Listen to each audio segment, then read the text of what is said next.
In today's lecture, we'll be understanding the provisions for filing return of income and self-assessment. This is your CA Intermediate course, Paper 4, Taxation.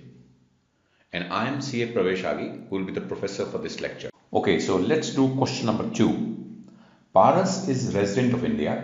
During financial year 2017-18, interest of rupees 2,88,000 was credited to his non-resident external account with State Bank of India.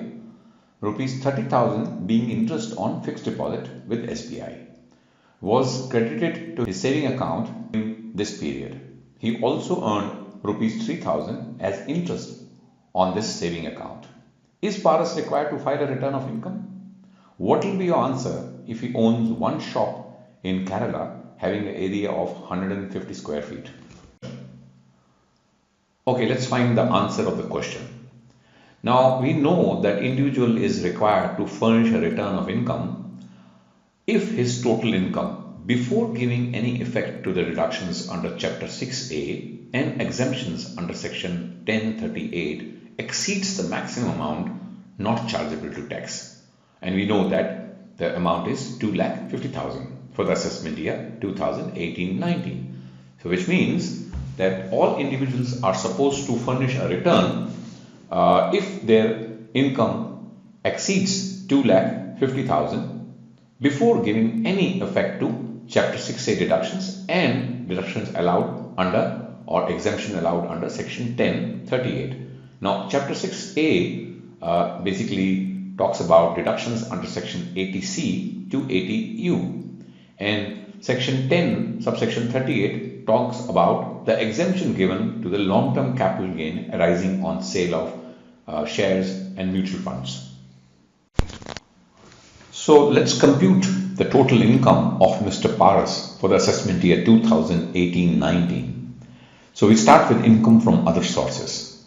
Now, Mr. Paras has earned interest from a non-resident external account for rupees 2,88,000. Now we know that it is exempt under Section 10, subsection 4, clause 2, assuming that Mr. Paras has been permitted by the RBI to maintain the aforesaid account. So that means the entire 2,88,000 will not be charged to any tax.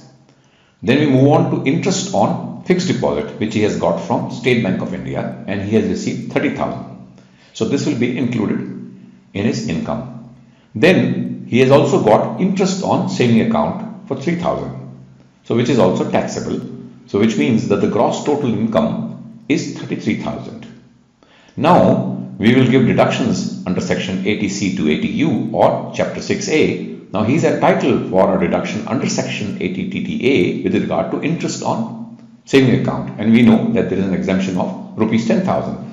So which means the entire 3,000 will be exempt under Section 80TTA. So the total income will then stand to 30,000. Now, since the total income of Mr. Paras for the assessment year 2018-19 before giving any effect to the reductions under Chapter 6A is less than the basic exemption limit of 2,50,000. So he is not required to file a return of income for the assessment year 2018-19. Now, owning a shop having an area of 150 square feet in Kerala would not make any difference to the answer.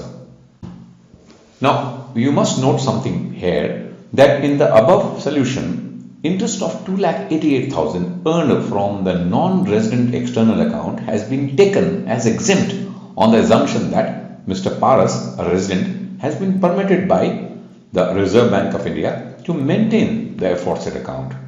However, in case he has not been so permitted, then the said interest would be taxable. In such case, his total income before giving any effect to reductions under Chapter 6A would be 3,21,000, which is 30,000 plus 2,88,000 plus 3,000, which is higher than the basic exemption limit of rupees 2,50,000. Consequently, he would be required to file a return of income for the assessment year 2018 and 19. Here again, the ownership of shop in Kerala is immaterial.